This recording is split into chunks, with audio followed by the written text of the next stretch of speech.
नोंथांमोना मिन्थिगौदि इउक्रेन आरो रुस हादरनि गेजेराव गिलु-बालु दावहा सोलिगासिनो दं। आरो इउक्रेनाव दायो आसामनिफ्रायबो गोबां फरायसाफोरा नांथानानै दंहैयो। बेनि गेजेरावनो बिटिआरनि अदालगुरि जिल्ला नलबारिनिफ्राय चुवारना बसुमतारीनि फिसाज्ला अरनब मुंनि फरायसायाबो इउक्रेननि दावहायाव नांथानानै दं। अदालगुरि नलबारिनि अरनब बसुमतारीया इउक्रेन आरो रुस मोननै हादोरजों दावहा जानायनि जाहोनाव गोबां दुखु जारलायाव गोग्लैनानै दं। सानफ्रोमबो बांकार सिङाव थाखुमानानै जिउनि रैखाथि होनो गोनां जानानै दं। न'फारसे फैफिननोबो राहा मोनाखै। फरायसानि बिमाजों लोगोसे नखरनि साफ्रोमबो दुखुआव दं। अरनबजों लोगोसे गुबुन गुबुन आसाम एबा भारत हादरनि फरायसाफोरखौ जाहाथे सरकारा न'सिम मोजाङै मोजां लाबोनायनि राहा लायो, बेनि थाखाय अरनब अरियन बसुमतारीनि जोनोमगिरि बिमाया आसाम एबा भारत सरकारनिसिम बड'लेण्ड बुब्लि खौरां बिजोंनि गेजेरजों खावलायहरो। खुलुमबाय। इउक्रेन आरो रुसजों जि दावहा सोलिबाय थानाय, बे जि दावहा जाबाय थादों इउक्रेनाव जोंनि ओनसोल उदालगुरि ओनसोलनिफ्रायबो सासे फरायसा, बिथाङा दिनै बै जा ओनसोलाव फरायनानै दंहैयो आरो बिथाङा दिनै जि अबस्थायाव दं बेखौ जोङो मोनथिनो थाखाय बिथांनि न'खराव जोङो खबर लानो थाखाय फैदों। बे समाव दङ आंजों बिथांनिनो बिमा। आं बिथांनिफ्राय मोनथिना लानो हास्थायगोन। खोनानो मोन्दों न'खरनिफ्रायबो सासे इउक्रेनाव फरायदों। आंनि फिसाज्ला दं, अरनब बिनि मुङा। बिसोरो सुमि स्टेट इउनिभारसिटियाव दङ। बिसोरहा ओंखारनायनि जेबो राहायानो गैया। गभर्नमेन्टआ जुदि बिसोरखौ रेस्किउ खालामाबा बिसोर फैनो हानाय नङा आरो। दा इन्डियान सरकारखौबो आरो जोंनि आसाम सरकारनि चिफ मिनिस्टार सारखौबो खावलायो एकदम थाबैनो जाहाथे जोंनि गथ'फोरखौ लाबोना होफैयो। जोंनि आसामनिफ्राय बिसोरो 41 जन दंहैयो बेयाव, ओमफ्राय गुटे इन्डियानि बुंबाला बिसोर 500+ दंहैयो। दा आंनि फिसाखौल' नङा, गासैखौबो जाहाथे सरकारा रेस्किउ खालामनानै लाबोयो। बिनिफ्राय सरकारा लाबोआबा बिसोरो कुनु पयधे बिनिफ्राय ओंखारबोनो हाया होननानै बिसोरो जोंनो मिथिनो होदों। सरकारनिफ्राय माबायदि सरकारनिफ्राय जों दायो एम्बेसिफोरावबो जोङो जगाजग खालामनायाव बिसोर बुंबाय थादों जों अल्टारनेट रुट नागिरबाय थादों, खिन्थु बिसोर ओंखारनो हाया। खाथियाव स्टेसनबो गैया, दङमोनब्लाबो बिखौ धंस' खालामबाय। दा फ्लाइटफोर बाहैनोबो बा एयार एम्बुलेन्स थांबाबो बिसोरहा बाहैनोनो जागा गैया दा बिनिखाय माबायदिहै सरकारा लाबोनो नागिरदों एसे थाब खालामबाला मोजांमोन। जों न'खराव बहुद टेनसनाव दङ, फिसाला सासेल' आंहा। बिनिखायनो सरकारखौ खावलायदों थाबनो जाहाथे जोंनि फिसाफोरखौ न'आव लाबोना होफैयो।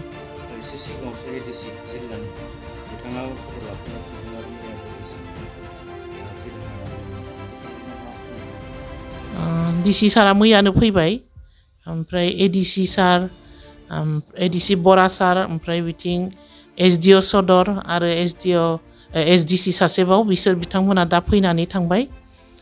इन्डियान गभर्नमेन्टनि लिस्टआवहा आंनि फिसालानि नामा 38 नाम्बाराव दङ। बिसोरखौ रेस्किउ खालामना लाबोनांगौ आरो बेनोसै।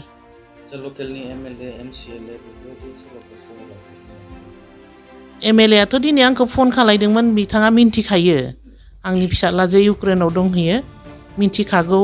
दिनै फन हरदोंमोन, खिन्थु एमसिएलएबाबो जोङो भैरबकुन्दआवनो गोग्लैखायो नालाय, बिथाङानो आरो न'आवथ' फैयाखै आरो दाहालागि। फनजों रायलायदों आरो ओमफ्राय माबा बिनि डिटेल्सखौ वाट्सएपाव बिहरनायाव आं हरनाय जादों आरोखि। बिफायाथ' गुवाहाटीयाव साकरि मावो, ओमफ्राय फिसाजोआबो बेयावनो कलेजाव फरायो। फिसाजो सासे दं आंहा, कलेजाव फरायो।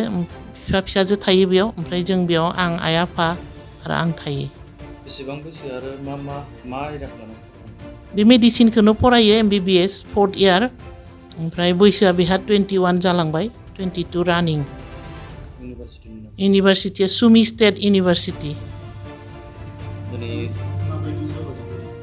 जगाजगखौलाय जों वाट्सएपाव कल खालामो, मोनदों। बांकाराव थांबा खिन्थु जों मोना आरोखि। बिसोरहा साइरेन गाबबानो बिसोर बांकाराव खारलांनांगौ आरो सानसेयाव खनसे खननै बांकाराव थांखानांखायो। हालोदाथ' ओंखारनोनो हाया। बिथिं इउक्रेननि आर्मिफोर दं आरो नामाथिं लामाया बिसोरनिया पेसेज आरो थांलाय फैलाय रासियान आर्मिफोरा बिथिंनो थांलाय फैलाय खालामोनो जोंथ' नुहुराखै अबयसे बिसोरनि खोथा मथेनो बुंबाय आरो बे पेसेज नामा दाथ' जोंनि आखायावथ' जेबो गैखालानोसै जों थाखा फैसादोंबो लाबोनो हाया जिदोंबो लाबोनो हाया मात्र जोंनो दा सरकारनि सहजुग नांगोन इन्डियान गभर्नमेन्टआ जाहाथे इनिसिएटिभ लायो थाबैनो आरो आसाम गभर्नमेन्टआबो जाहाथे प्रेसार होयो जोंनि गथ'फोरखौ लाबोनो 41 जन दंखायो सुमियावनो आरो बिनि खाथिनि खारकिबनायावथ' मैया सासे केजुवेलिटि जाबाय दा खारकिबावबो दङ जोंनि गथ'फोर आरो खाथियाव जापर'जिनाय मोनसे इउनिभारसिटि दंबायो बेयावबो दङ जोंनि आसामनि गथ'फोर लोगोसे इन्डियानि गासै गथ'फोरखौ जाहाथे सरकारा इन्डियान सरकारा थाबैनो राहा लानानै न'सिम सफैहोयो बेनो खावलायनाया गोजोनथाव खौरां आसामाव थानाय बयनिख्रुइबो साबसिन सोलोंथाइ होग्रा मिरुफोरनि गेजेराव टेक बुस्टाराबो गंसे क'क्राझार जिल्लानि सिङाव थानाय CST फिसारि मावख'नि साखाथियाव थानाय खारगावआव बे टेक बुस्टारा दङ बेयाव बयनिख्रुइबो मोजांसिन सोलोंथाइ आरो नेम सोलिनाय गोग्गो थाखो खथानि सुबिदा दङ सारा भारतनि गेजेराव सायख'जानाय बायदि सोलोंथाइजों सोमोन्दो थानाय फोरोंगिरिफोर दङ टेक बुस्टाराव प्रोफेशनेल जार्नालिस्ट आरो टेकनिकेल कर्सफोरखौ होनाय जायो 24 घन्टा रैखाथिनि थाखाय मोजां सुबिदा आरो टेक बुस्टारा नोंथांमोनखौ सौहैहोगोन नोंथांनि थांखिसिम टेक बुस्टारा नोंथांनि सिमांखौ जाफुंसारनांगौनि थाखाय गांल' नङा साहस आरो गोहोबो होगोन सोलोंथाइ लाखांनायनि उनाव 100% प्लेसमेन्टनि खाबु दङ सोलोंनो गोसो गुदुं बिथांमोना 9395695095 जानबुं नाम्बाराव जगाजग खालामनो हागोन